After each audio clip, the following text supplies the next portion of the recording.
गोरखपुर में जिस तरह से हिसाब से रहो साहब वाले पोस्टर चस्पा किए गए, उससे अब कई सवाल खड़े हो गए हैं। अहम सवाल क्या है ये आपको बताएंगे, लेकिन जरा खबर देखिए कि कैसे पोस्टर चस्पा किए गए जिसमें सीधे सीधे शासन प्रशासन को चुनौती दी गई। जी हाँ, पिछले कुछ दिनों से आई लव पोस्टर वाला विवाद तो आप देख ही रहे होंगे। अलग अलग जगहों पर ये पोस्टर चस्पा किए जाते हैं, लेकिन इस बार गोरखपुर में बरेली हिंसा से जुड़ी जो बड़ी खबर, गोरखपुर में जो पोस्टर चस्पा किए गए, दरअसल वो आपको बताते हैं। ये पोस्टर विवाद कितना ज्यादा बढ़ गया आप समझ पाएंगे। सीएम योगी आदित्यनाथ के गढ़ में आई लव वाला पोस्टर चस्पा किया गया। यहाँ तक तो फिर भी बात ठीक थी, लेकिन इस पोस्टर पर भड़काऊ तकरीरें भी लिखी हुई थी। इसी से जुड़ी जो बड़ी खबर है वो आपको बताते हैं। गोरखपुर में दुकान में एक पोस्टर पर विवाद हुआ है। आई लव पोस्टर के साथ भड़काऊ लाइन लिखी गई है। पोस्टर में हिसाब में रहो साहब और जंग का जिक्र किया गया है। ये वो तस्वीर, ये वो पोस्टर हम आपको दिखा रहे हैं। जरा देखिए, यूपी के गोरखपुर, योगी आदित्यनाथ का ये गढ़, यहाँ पर आई लव मोहम्मद का ये पोस्टर तो है ही, साथ ही साथ कुछ लाइंस भी लिखी गई हैं जो आपत्तिजनक है। आई लव वाले पोस्टर पहले जगह जगह पर लग रहे थे, इसको लेकर विवाद भी गहराता जा रहा था, लेकिन अब इसके जरिए कुछ विवादित लाइन भी लिखी जा रही है जिसका वीडियो सामने आया है। तस्वीरों में आप देख पाएंगे आई लव पोस्टर लिखा हुआ है, जबकि दाहिनी तरफ हम आपको दिखा रहे हैं जहां पर हिसाब से रहो साहब, हम सब्र में हैं कब्र में नहीं, ये भी लिखा है। दूसरे पोस्टर में कुछ इसी तरह की भड़काऊ लाइन लिखी हुई आप देख पाएंगे। ये दो पोस्टर जब वीडियो वायरल हुआ उसके बाद अब मामला गर्माता नजर आ रहा है। दो पोस्टर जिसमें न सिर्फ आई लव मोहम्मद लिखा है बल्कि कुछ और भी लाइंस लिखी गई हैं, जिससे या तो संदेश देने की कोशिश की जा रही है या तो ये चुनौती है शासन प्रशासन के लिए। ये चुनौती लिखी गई है, क्या है ये, क्यों है ये, किसने चस्पा किया, तमाम सवाल जो है वो उठ खड़े हुए हैं।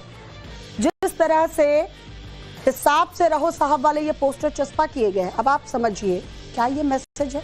कई सवाल उठ खड़े हुए हैं, वो अहम सवाल क्या है ये आपको समझना होगा। पहला सवाल ये कि उकसावे वाले ये पोस्टर आखिरकार लगाए किसने। दूसरा सवाल, गोरखपुर में ही सब्र वाला पोस्टर आखिरकार क्यों लगाया गया। तीसरा सवाल ये कि विवादित पोस्टर लगाने का मकसद आखिरकार क्या रहा होगा। चौथा सवाल, हिसाब से रहो साहब किसके लिए कहा गया, ये लाइंस क्यों। पांचवा सवाल ये, क्या सीएम योगी आदित्यनाथ को चुनौती दी गई है, वो भी खुली चुनौती पोस्टर द्वारा। छठा सवाल ये कि क्या सीएम योगी के सख्त एक्शन से उपद्रवी डर गए हैं और यही वजह है कि गोरखपुर में ये दो पोस्टर चस्पा किए गए आई लव मोहम्मद वाले, लेकिन इसमें कुछ और लाइंस भी ऐड की गई हैं।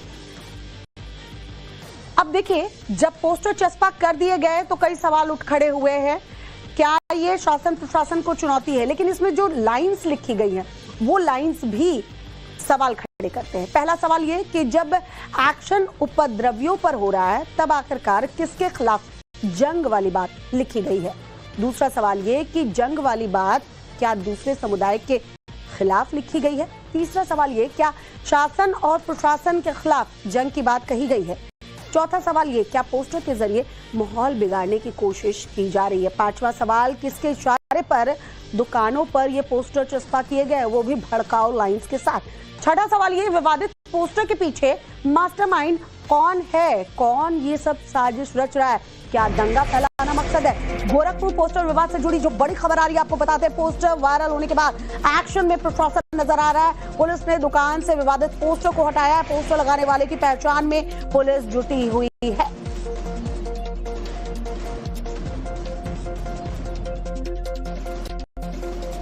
तो गोरखपुर में ये दो पोस्टर, तस्वीरें हम आपको दिखा रहे हैं, वीडियो अब तेजी से वायरल है।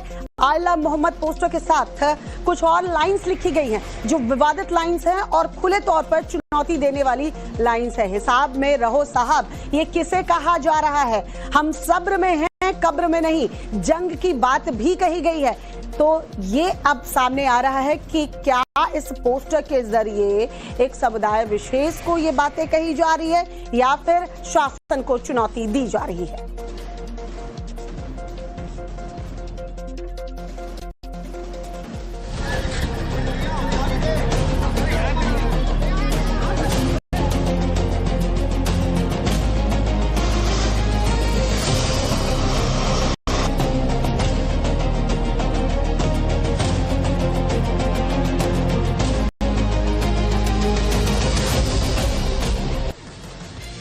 बरेली हिंसा से जुड़ी इस वक्त की बड़ी खबर आपको बताते हैं। तौकीर के करीबियों की संपत्तियों की पैमाइश की गई है। अवैध निर्माण के खिलाफ बुलडोजर एक्शन देखने को मिल रहा है। आज भी पुलिस प्रशासन का बुलडोजर चल सकता है।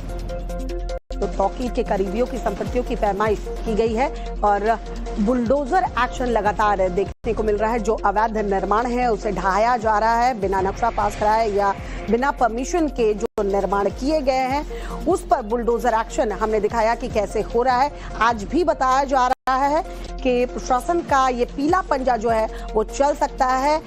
अभी तक जितने आरोपियों की गिरफ्तारी हुई है उनके दरअसल अवैध निर्माण खंगाले जा रहे हैं। जो कब्जा किया गया है, किसी और की भूमि पर जो निर्माण किया गया है या बिना नक्शा पास कराए जो निर्माण किया गया है उसे जमींदोज किया जा रहा है। 84 आरोपी अभी तक अरेस्ट हो चुके हैं, कुछ की तलाश अभी भी जारी है। बरेली हिंसा के बाद तौकीर के करीबियों पे ताबड़तोड़ एक्शन का सिलसिला लगातार जारी है। अब तक इस पूरे मामले में करीब 100 करोड़ से अधिक की जो प्रॉपर्टी है उसको या तो सील या जमींदोज किया गया है। डॉक्टर नफीस जो कि तौकीर रजा का बेहद ही करीबी बताया जाता है, इसकी जो बारात घर थी उसको पूरे तरीके से जमींदोज किया गया है। किला थाना इलाके में जो बारात घर था उसको बुलडोजर से ढा दिया गया और उसके बाद डॉक्टर नफीस का ही जो ऑप्टिकल शोरूम था जहां पर वो क्लिनिक पर बैठकर इलाज करता था उसको जो बरेली स्वास्थ्य विभाग है उसके तरफ से उसको सील किया गया। इसके अलावा जो मुन्ना है जो कि समाजवादी पार्टी का पार्षद है उनका जो है वो ई बाइक का शोरूम को सील किया गया। इसके अलावा वाजिद बेग का जो बारात घर था जो कि फरीदापुर के इलाके में है उसको सील किया गया है। ताबड़तोड़ जो एक्शन है वो इन लोगों के ऊपर जो है जो तौकीर के करीबी हैं उन पर लगातार जारी है। इसके अलावा इस पूरे मामले में 11 मुकदमे दर्ज किए गए हैं जिसमें 84 लोगों की अब तक गिरफ्तारी हुई है। बरेली हिंसा की साजिश बहुत गहरी थी। मकसद सिर्फ बरेली तक नहीं था बल्कि पूरे यूपी में हिंसा भड़काने की साजिश रची गई थी। उपद्रवियों की मीटिंग्स हुई, इसके लिए पूरा प्लान पहले ही तैयार किया गया था। अब हर बीतते दिन के साथ बरेली कांड पर नए नए खुलासे भी हो रहे हैं और प्रशासन भी अलर्ट मोड पर कार्रवाई में जुटा हुआ है।